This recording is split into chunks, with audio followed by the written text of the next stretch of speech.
यदि तपाईहरु पनि आफ्नै मोबाइल फोनबाट भोटर आइडी बनाउने प्लानमा हुनुहुन्छ भने यो भिडियोलाई अन्तिमसम्म हेरिदिनु होला। यो भिडियोमा मैले फुल स्टेप बाइ स्टेप कसरी भोटर आइडी कार्ड बनाउने भनेर सिकाउने छु। So watch this video till the and. So यसको लागि सबभन्दा पहिला तपाईं आफ्नो मोबाइलमा कुनै पनि एउटा ब्राउजर ओपन गर्नु होला अनि त्यसपछि सर्च बक्समा आएर इलेक्सन कमिसन भनेर सर्च गर्नु होला अनि त्यसपछि यो फर्स्टकै वेबसाइट ओपन गर्नु होला अनि त्यसपछि स्क्रल अप गर्नुभयो भने यहाँ भेट्न सक्नुहुन्छ प्री इनरोलमेन्ट भनेर जस्ट यहाँ क्लिक गर्नु होला अनि यहाँ क्लिक गरिसकेपछि तपाईहरु चाहिँ अझै स्क्रल अप गर्नु होला अनि यहाँ भेट्न सक्नुहुन्छ नयाँ दर्ता भनेर। सो जस्ट यहाँ नयाँ दर्ताको अप्सनमा क्लिक गर्नु होला अनि त्यसपछि तपाईहरु चाहिँ यहाँ पाउन सक्नुहुन्छ राष्ट्रिय परिचय पत्र नम्बर। यदि तपाईहरुसँग राष्ट्रिय परिचय पत्र छ भने तपाईहरु चाहिँ त्यहाँबाट पनि एप्लाई गर्न सक्नुहुन्छ। यदि तपाईहरुसँग छैन भने यहाँ हेर्न सक्नुहुन्छ नयाँ मोबाइल नम्बरबाट तपाईहरु चाहिँ आफ्नो फोन नम्बरबाट यहाँ चाहिँ दर्ता गर्न सक्नुहुन्छ। सो यहाँ जस्ट तपाईहरु चाहिँ आफ्नो फोन नम्बर इन्टर गर्नु होला अनि त्यसपछि यहाँ साइडमा तपाईहरु चाहिँ एउटा बक्स पाउन सक्नुहुन्छ। यो बक्सको अप्सनमा क्लिक गर्नु होला अनि यहाँ क्लिक गर्नुभयो भने तपाईहरुको मोबाइलमा एउटा ओटीपी कोड आउनेछ। सो जस्ट त्यो ओटीपी कोड फिलअप गरेर तपाईहरु चाहिँ अर्को पेजमा पाउन सक्नुहुन्छ। सो ओटीपी कोड हालिसकेपछि तपाईहरुको यस्तो इन्टरफेसमा आउन सक्नुहुन्छ।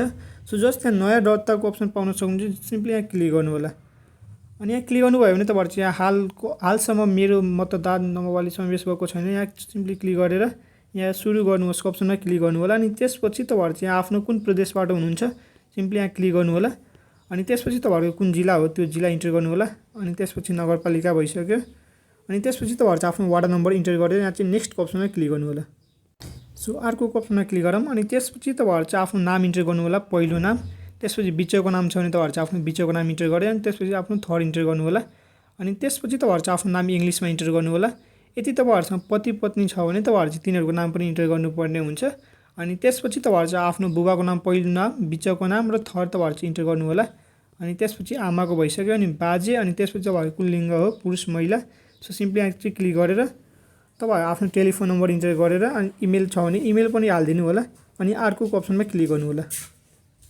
यो सबै डिटेल्स तपाईहरु नेपालीमा हाल्नुपर्ने हुन्छ अनि मात्र तपाईहरु चाहिँ नेक्स्ट अप्सन पाउन सक्नुहुन्छ।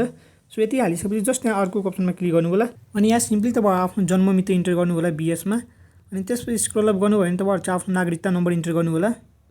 तपाईहरु चाहिँ यहाँ आफ्नो नागरिकता नम्बर हाल्नु होला अनि त्यसपछि नागरिकता कुन जिल्लाबाट जारी भएको त्यो जिल्ला अनि त्यसपछि नागरिकताको किसिम कुन हो, तपाईहरु चाहिँ वंशज हो कि के हो, तपाईहरु चाहिँ यहाँ किसिमको अप्सनमा हाल्नु होला अनि त्यसपछि त्यो नागरिकताको जारी मिति हालेर तपाईहरु चाहिँ सिम्पली स्क्रल अप गर्नुभयो भने स्थानीय ठेगाना जस्तैको अप्सनमा टिक लाउनु होला अनि त्यसपछि अझै स्क्रल अप गर्नुभयो भने अब तपाईहरु चाहिँ यहाँ भेट्न सक्नुहुन्छ मतदान गर्ने स्थान। तपाईहरु सिम्पली यहाँ क्लिक गरेर तपाईहरु चाहिँ कहाँबाट तपाईहरुको ठाउँ देखाउनेछ, कहाँबाट तपाईहरु चाहिँ भोट हाल्नुहुन्छ सिम्पली त्यो ठाउँको अप्सनमा क्लिक गर्नु होला, त्यहाँ सेलेक्ट गर्नु होला। जस्तै म चाहिँ आफ्नो अप्सनमा क्लिक गरेँ अनि त्यसपछि स्क्रल अप गर्नु होला। तपाईहरु चाहिँ आफ्नो नागरिकताको फ्रन्ट साइजको फोटो अनि त्यसगरी ब्याक साइडको फोटो तपाईहरु चाहिँ इन्टर गरेर यहाँ क्लिक गरेर तपाईहरु सिम्पली अर्को अप्सनमा क्लिक गर्नु होला।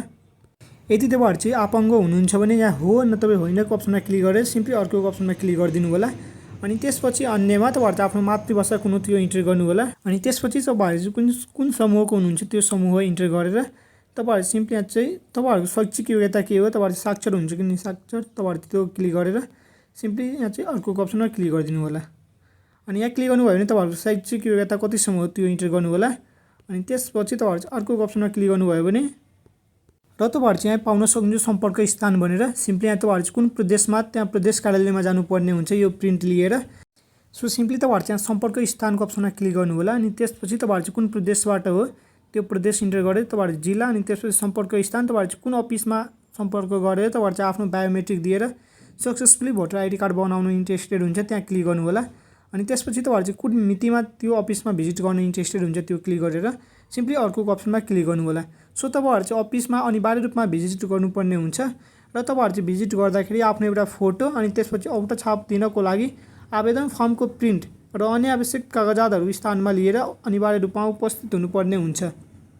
सो तपाईहरु चाहिँ जानै पर्छ अफिसमा अनि त्यसपछि अर्को अप्सनमा क्लिक गरेर सिम्पली तपाईहरु चाहिँ यो विवरणलाई प्रिन्ट गराउनु होला अनि त्यसपछि तपाईहरु चाहिँ आफ्नो फोटो अनि औँठा छाप दिनको लागि तपाईहरु चाहिँ अफिसमा भिजिट गर्नु होला। त्यसपछि तपाईहरु चाहिँ यहाँ सिम्पली अप्सन पाउन सक्नुहुन्छ यता साइडमा दर्ता गर्नुहोस् अनि त्यसपछि तल नि पाउन सक्नुहुन्छ दर्ता गर्नुहोस्। यो दुवै दर्ता गर्नुहोस्को अप्सनमा क्लिक गर्नुभयो भने तपाईहरु सक्सेसफुली यहाँ रेजिस्टर हुनेछ। अब तपाईहरुको काम भने चाहिँ बायोमेट्रिक दिनको लागि तपाईहरु चाहिँ अफिस भिजिट गर्नै पर्ने हुन्छ।